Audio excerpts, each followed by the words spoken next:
Fala pessoal, professor Henrique Napoleão aqui na área e hoje vamos falar aqui sobre dois concursos muito interessantes que tiveram os seus editais publicados recentemente, tá? A gente está falando aqui dos tribunais regionais federais 2 e 3, que abriram concurso aí para analista judiciário e técnico judiciário nas mais diversas especialidades, tudo bem? Então, são concursos bastante interessantes, pessoal, porque eles são muito parecidos, né? Então, a gente aqui realmente vai dissecar esses editais hoje e vamos entender melhor como que a discursiva é cobrada em cada um desses, para que realmente você consiga aproveitar a melhor maneira possível e escolher se vai fazer um deles, se vai fazer para técnico, se vai fazer para analista, se vai fazer até para os dois, né? Tanto para o TRF2 quanto para o TRF3, que isso também é uma possibilidade, que inclusive até a gente recomenda em certas circunstâncias, tudo bem? Mas, sem mais delongas, vamos iniciar aqui a nossa análise, então, partindo para o próximo slide aqui, vamos falando já do que mais chama atenção aí quando a gente vê um cargo público, né, pessoal, que é a remuneração. Então, nós vemos aí excelentes remunerações iniciais aqui, inicialmente para o TRF2, tá, pessoal? Então, já explicando aqui para vocês, ficarem ligados, né, normalmente no mundo dos concursos aqui, a gente costuma chamar esses cargos aqui de AJAG e AJAR, né? Ou seja, analista judiciário, área judiciário e analista judiciário, área administrativa, respectivamente. E a mesma coisa de um técnico, né, pessoal? Então, TJA ou TJAG seria o técnico judiciário, área administrativa ou área judiciária, beleza? O que a gente pode ver de interessante, pessoal? Para ambos os cargos aqui, se necessita ensino superior, tudo bem? Então, para qualquer um deles aí, você vai ter que fazer um curso técnico ou algum outro tipo de curso superior aí para conseguir ingressar nesse cargo, tudo bem? As remunerações iniciais aqui, como eu falei já, bastante atrativas, R$ 13.000 aqui, isso sem contar outras questões, né, como auxílio alimentação, auxílio saúde, que eu também creio que tenha para esse cargo aqui de analista e de técnico. Então, especificamente aqui, para o analista do TRF2, R$ 80 a inscrição. Até que está relativamente tranquilo se a gente comparar com a realidade de hoje, com inscrições bastante caras, né, pessoal? E aqui, passando aqui rapidamente pelo técnico judiciário área administrativa, esse vai ter um salário de R$ 8.064,46 e a inscrição R$ 70. Então, um pouquinho mais barato aí a inscrição, beleza, pessoal? Prosseguindo, então, para o TRF3. Então, a gente vai ter ali, aí sim, uma inscrição um pouquinho mais cara, de R$ 130, uma remuneração inicial um pouco mais cara, maior também, né, para compensar, R$ 14.000 ali, basicamente. E observa, pessoal, que esses dois também demandam ensino superior, tá? Então, tanto o analista quanto o técnico do TRF3 são precisos aí para que você tenha um ensino superior completo, tudo bem? Remuneração inicial, ali na faixa dos 8.500 para técnico, e o valor da inscrição, R$ 80, um pouquinho mais caro que o TRF2 também, pessoal. Então, o que a gente tem hoje, pessoal? O que foi publicado aí, o edital 4D, desculpa, foi em abril de 2024, e as inscrições aí vão desde 11 de abril até 10 de maio, e a aplicação das provas, salvo engano aqui, para técnico é dia 7 e para analista é dia 14, tá, pessoal? Então, aqui você tem a possibilidade de fazer as duas provas, o que eu até recomendo, nem que seja para treino, tá, pessoal? Então, a gente vai discutir um pouco melhor depois disso aqui, mas ressalto que seria bastante interessante, se você tiver a possibilidade, né, se puder viajar até o local da prova, é bastante interessante sim que você faça ambas as provas, mesmo que o seu foco seja unicamente um concurso ou outro, tá bem? E aqui o TRF3 relativamente parecido, né? Então a gente vê como são concursos bastante irmãos, né? Inscrições aí de 29 de abril até 28 de maio e a aplicação das provas 28 de julho, pessoal. E aqui, como a gente vai ver depois, tanto técnico quanto analista são no mesmo dia, mas isso não traz prejuízo aí para que você faça as duas provas, porque uma prova é de manhã e outra à tarde, tá? Então, observe aí, tá? 7, 14, 7, 14 e 28. Três datas distintas, é possível você fazer todas as provas, nem que seja para treinamento. Eu sei que, por vezes, é inviável, né, ficar viajando para esses locais, mas são possibilidades aí que estão abertas no jogo. Então, pessoal, analisando aqui mais detidamente o TRF2, né? Então, a gente tem ali analista judiciário, área administrativa no primeiro bloquinho ali, e nós vamos ter aí, pessoal, para analista judiciário, área administrativa, uma redação, tá? Então, ali questões de conhecimento específicos, questões de conhecimento gerais, mas uma redação, aquela clássica, como a gente conhece, como cai no Enem, aquela famosa dissertação argumentativa, para que você defenda um ponto de vista sobre uma temática aí trazida pela a sua prova, tudo bem? Então, isso para analista judiciário, área administrativa, e isso a gente vai ver que isso repete também para técnico judiciário, área administrativa, tá? Então, para ambos esses cargos aí, vai ser a clássica redação dissertativa argumentativa de 30 linhas. Por outro lado, pessoal, para analista judiciário, área judiciária, nós vamos ter aí um estudo de caso, tá, pessoal? Não serão um, são 3 estudos de caso, então bastante pesado aí, né? Essa parte discursiva aí para o TRF2, especificamente para essa parte judiciária aí, da área judiciária, tudo bem? Que seriam 3 estudos de caso. A gente vai ver um pouquinho melhor como funciona um estudo de caso ainda nessa aula, tudo bem? Mas ressaltando aqui para vocês, né, pessoal? Então, no caso ali de valor de pontos, né, nós temos a redação valendo de 20%, que é bastante elevado, e para o caso do estudo de caso, 15%, né, pessoal? Aqui a gente sempre ressalta, né, que no geral as notas objetivas elas acabam sendo bastante parelhas, né? Então você vai ver aí os 50 primeiros colocados, os 100 primeiros colocados, por vezes ali com notas quase iguais na prova objetiva, né? Então, digamos ali que 80 seja a nota máxima. Muita gente vai ficar ali no 65 ou 70, por exemplo. Coladinha, né? E aí a discursiva acaba descolando um pouco, né? Então a gente tem uma variabilidade que a gente fala, né, muito maior na discursiva. E aí é justamente nessa toada aí que a gente vê gente despencando, mesmo tendo muito bem na objetiva, e muita gente subindo muito no ranking aí, mesmo não tendo inicialmente uma nota objetiva tão boa, né? Então a variabilidade da discursiva é muito maior, e isso acaba invariavelmente tendo um impacto na classificação final do concurso público. Pois bem, então, prosseguindo aqui para o TRF3 agora. E aí é um pouco mais simples, né, que são menos cargos. Analista judiciário, área judiciária, então a gente vai ter 2 estudos de caso, tá, pessoal? Esse aqui são de 30 linhas, então é bastante pesado aqui. E, novamente, técnico judiciário, área administrativa, vamos ter uma redação padrão, pessoal. Eu só falo aqui para vocês, né, que eu fico bastante preocupado com esse tempo de fazer a prova, tá, pessoal? São muitas questões objetivas e mais esses 2 estudos de caso para se fazerem aí nessas 4 horas e meia, pessoal. Eu acho que vai ficar bastante difícil conseguir concluir tudo isso nesse tempo, e é justamente nesse sentido aí que você ter treinado bastante a elaboração desse estudo de caso é fundamental para que você tenha até eficiência para responder da maneira mais rápida possível e conseguir concluir essa prova antes dessas 4 horas e meia, que eu considero que vai ser bastante difícil, tá, galera? Então, tenham cuidado aí com esse tempo. Vai ser crucial aí para a aprovação de vocês. Aqui dando um overview, né, sobre as discursivas corrigidas, né, então a gente tem ali o cargo de analista, uma série de sub-áreas, né, algumas ali com estudo de caso, outras mais de redação, né. Então a área judiciária, ali, como a gente já comentou, seria estudo de caso, para engenharia civil também, essa parte de engenharia seria mais estudo de caso, né, e a parte administrativa seria redação. Mas o que a gente tem aqui como o ponto principal, né? A gente vê que muitas redações vão ser corrigidas, né, pessoal? Só no cargo de analista judiciário, área judiciária, nós temos ali 640 mais 120, né? Então, um número ali, de eu fazer as contas rapidamente, de 760, se não me fale a matemática, de redações corrigidas, né, pessoal? De questões corrigidas. Isso quer dizer que há, muito provavelmente, aí, uma demanda para nomeação bastante elevada, tá, pessoal? Normalmente, quando a gente tem um alto número de correções, assim, isso reflete nas nomeações futuras. Então, não se prenda muito ali nas vagas iniciais, porque, invariavelmente, esse número de nomeações efetivas acaba sendo maior, tudo bem?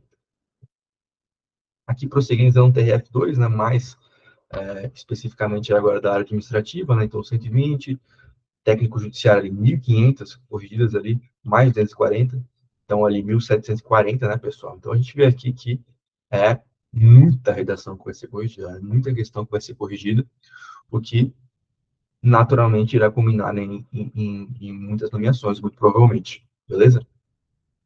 Da mesma maneira que então, pessoal, aqui o TRF3 agora, ele até separa um pouco melhor aqui, em cada sede, né, de atuação, né, seria a efetiva lotação aí do futuro aprovado, no TRF Terceira Região e na Seção Judiciária de São Paulo, ou até na Seção Judiciária de Mato Grosso do Sul. Né? Ele realmente deu aqui uma detalhada um pouco maior, especificou aí. De todo modo, aqui a gente tem também, né, uma ampla quantidade de redações corrigidas aí, pessoal. Então, é uma galera aí que potencialmente será nomeada aí no futuro, né? Então, detalhando um pouco mais aqui, o que, que a gente vai ter, então, para discursiva em redação, pessoal. Então, os cargos que vão ter nomeação aqui. Para o TRF2, a gente vai ter o analista judiciário, área administrativa, algumas outras áreas ali também vão demandar redação, odontologia, salvo engano, contabilidade, e o cargo de técnico judiciário, área administrativa, do TRF2. E, além disso, o técnico judiciário, área administrativa, do TRF3. Então, todos esses aí, pessoal, vão ser aquela clássica redação de 30 linhas que a gente vê, por exemplo, no CNU, no Bloco 8, a gente vê no concurso da Caixa Econômica Federal, a gente vê no próprio concurso do Exame Nacional do Ensino Médio, né, pessoal? O famoso Enem. Então, é algo que é amplamente cobrado em concursos públicos e que vale a pena aí vocês se adentrarem e se esforçarem aí para ter uma nota bastante elevada, porque não é difícil, mas demanda, né, conhecimento e treinamento. Então, é fundamental aí que você esteja ligado nisso aí. E ressalta aqui também, pessoal, é assunto de interesse geral, não atrelado necessariamente ao conteúdo programático. Ou seja, se trata daquele famoso assunto genérico de relevância aí para a população, né? Então, a gente tem inúmeros aí, né?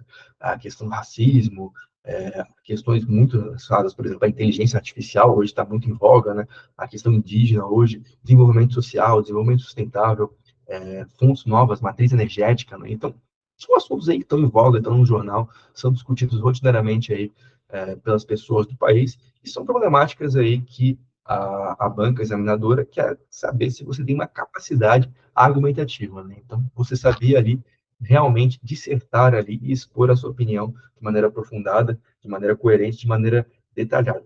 Então, isso aqui é para redação. Isso de caso, por outro lado, então, pessoal, o que seria, né? Seria mais uma análise de situação hipotética. Eu até vou mostrar um exemplo aqui para vocês, para ficar mais claro, nos próximos slides, tudo bem? Mas, basicamente, aqui já seria algo mais técnico, pessoal. Então, mais específico aí, não seria algo tão geral como a redação. Para os cargos aí de analista judiciário, área judiciária, tanto o TRF2 quanto o TRF3, tá? Então, a galera aí mais da área jurídica vai ter um estudo de caso para ser resolvido aí, até mais de um estudo de caso, né?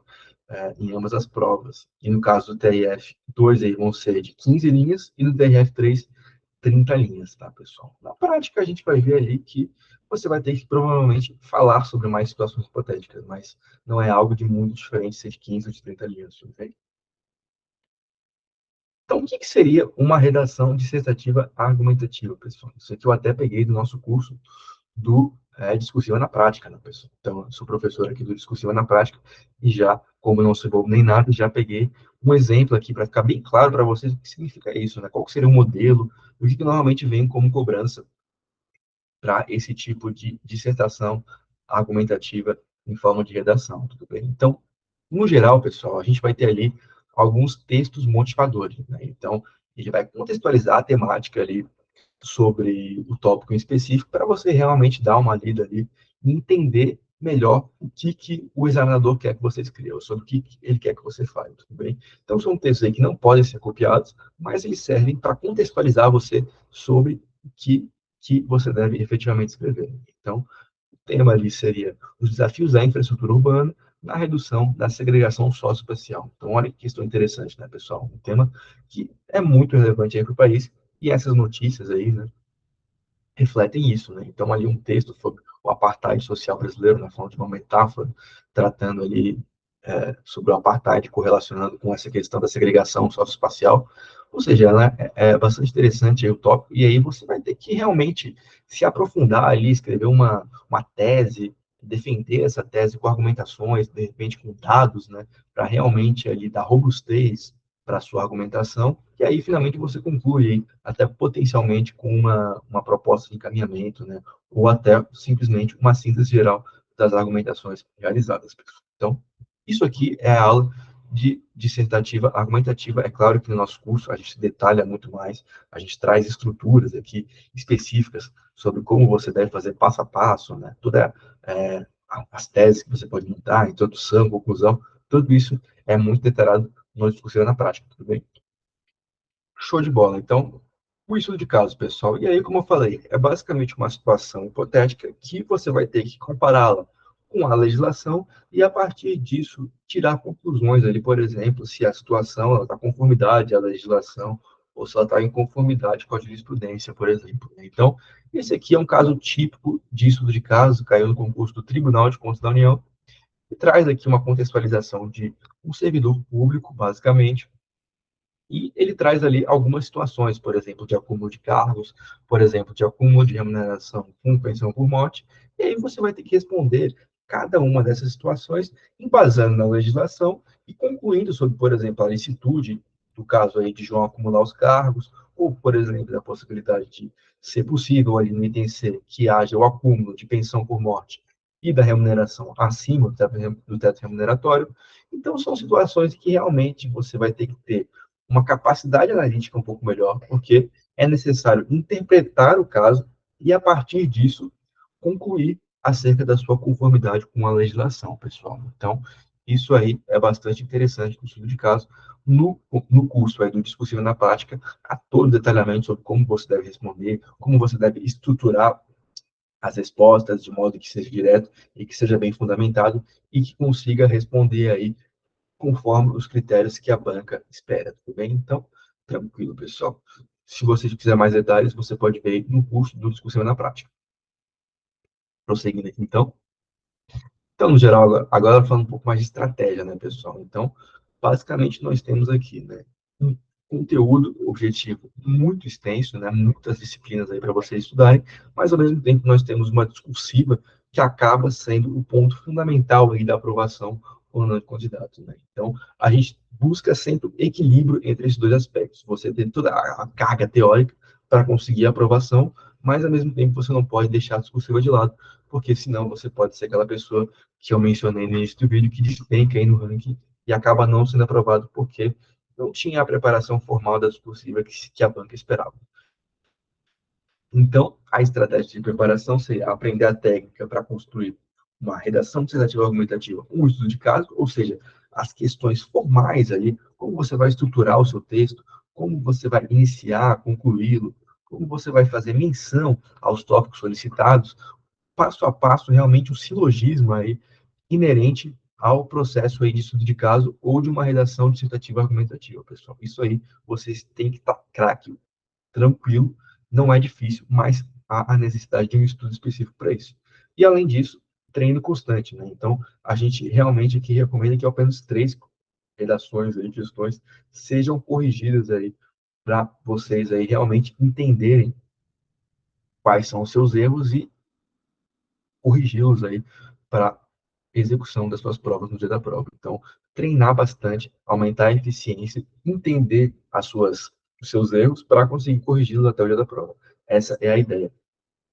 Então, qual que é a perspectiva aqui no Discursiva na Prática, pessoal? É realmente ter uma teoria sucinta, objetiva, para que você entenda todos os meandros formais aí de como escrever tanto um estudo de caso como uma redação, e com toda essa teoria bastante sedimentada e concretizada, você treine bastante para aplicá-la e faça com que isso seja quase que automático, né? Então, você não tenha muita dificuldade ou perda de tempo para escrever esse tipo de questão, tudo bem?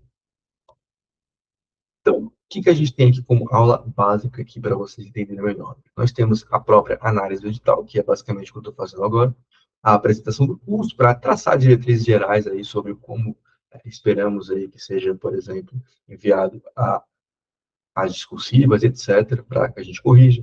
Aula de microestrutura, né? Então, todas aquelas questões de gramática, morfossintaxe, ortografia, mas só os principais erros para que você realmente pegue ali o suprassumo, né, o essencial dos erros que mais acontecem e que eles sejam corrigidos até antes mesmo de vocês enviarem os textos para a gente, tudo bem? E aí vai ter a estrutura textual, de dissertação, argumentativa, como estruturá-lo, etc. Técnicas para responder uma discursiva, né? Então, como você pode otimizar o seu tempo, como você referencia os tópicos, né? Como você começa, como você termina, todas essas questões basilares. E também dicas, né, pessoal? Então, como ganhar tempo no rascunho, né? A gente tem um tópico bastante interessante ali, que é o nosso rascunho esqueleto, né? A gente explica detalhadamente como você pode fazer isso para ganhar tempo na discursiva, como está leis, artigos, etc. Questões mais pontuais, mas que, somadas uma a uma, trazem um impacto gigantesco aí na correção da sua prova, tudo bem? E aí, sem contar os nossos temas inéditos aqui, pessoal, tanto de estudo de caso, quanto de dissertações argumentativas aí, a depender da sua prova e do seu concurso, tudo bem? E até 6 correções individualizadas, como eu vou demonstrar a seguir. Então, como é que seria a nossa, estruturado a nossa questão, né? A gente traz um tema inédito, a gente traz um referencial teórico para que, já como base para você responder a questão se quiser, ou para ver depois, para revisar o tema, você tenha realmente a noção do qual que é a teoria por trás do que está sendo cobrado, né? Então, as legislações aplicáveis, a jurisprudência aplicável, toda uma explicação genérica do tema, para que seja subsidiado ali a resolução da questão, tudo bem? Os quesitos avaliados, né? Então, no modelo da banca examinadora ali, tópico a tópico, o que cada quesito vale e como ele foi atribuído a nota, e também o modelo de solução, ou seja, como que a gente espera ali que a questão poderia ser resolvida nas linhas ali demandadas pela banca examinadora, tudo bem? Então, tudo isso aí inédito, tá, pessoal? Não são questões adaptadas de outros concursos, são elaborados pelos próprios professores do Discursiva na Prática, tanto tema quanto referencial teórico, quanto quesitos avaliados e modelo de solução. Tudo inédito. Até trouxemos aqui um modelinho aqui de uma questão aí que caiu sobre o plano diretor da reforma da Aparelho do Estado, né? Até tem mais informação do que isso, mas temos uma cortada aqui para aparecer tudo no slide. Então, ali a questão, né, bastante interessante, contextualizada, etc. O referencial teórico ali, ou seja, as meandres basilares aí, técnicas, teóricas, que fundamentam a resposta da questão. No caso aqui do Sebrasp, né, os quesitos avaliados, né, então, essa aqui seria uma questão para a banca Sebrasp, né, diferente desse concurso aqui, que seria OSCP ou SCC, e um modelo de solução, ou seja, uma resposta possível aí, que teria gabaritado a prova na percepção dos professores, tudo bem? Então, quem estará com vocês, né, os professores do Discursiva na Prática, eu, João Lara, Jefferson Continove, pessoas aí bastante qualificadas, experientes nesse mundo de concursos públicos, muito experientes nessa parte, especificamente de discursiva, tá, pessoal? Então, trabalhamos com isso há bastante tempo já e temos aí algumas aprovações para que fundamentem um pouco mais aí a nossa experiência e prática também, né, pessoal? Então, é isso aí, basicamente. Então, condições aqui para o concurso do estudo de caso, né, pessoal? Então, vai depender aí se você vai fazer o curso para estudo de caso ou para redação, a depender aí da, do concurso que você vai optar por fazer, tudo bem? Mas já ressalto que, embora os concursos aí tenham o mesmo preço, né, de TRF2 e TRF3, eles são distintos, tá? Então, são específicos aí para a banca FCC ou OCP, e os critérios de avaliação também mudam, né, para o estudo de caso de um concurso e outro. Um deles tem 15 linhas, outro tem 30 linhas, né? Então, seriam o mesmo preço, porque basicamente é um conteúdo similar, mas eles são específicos para cada um dos concursos, tanto o TRF2 quanto o TRF3. Nós temos a possibilidade de 3 correções, ao valor de 347, ou parcelado, ou a opção sem correção aí para você que já está mais experiente no assunto. Isso aqui é unicamente a, os temas inéditos, etc., e as dicas. E a gente também abriu essa possibilidade, pessoal, do combo, né? Então, você aí que está querendo fazer os dois concursos, acha que é viável, né? Fazer tanto TRF2 quanto TRF3, a gente tem uma excelente oportunidade aqui para você, porque você vai poder treinar para os dois ao mesmo tempo e ainda terá o dobro de correções, tá, pessoal? Então, nós teremos aí algumas questões mais específicas para FCC e para OSCP, que você só vai ter essas questões se comprar os dois, né? Então, para facilitar isso para você, a gente fez esse combo aí, TRF2, TRF3, e ainda dobramos o número de correções, para que você tenha totalmente aí treinado para ambas as bancas, tudo bem?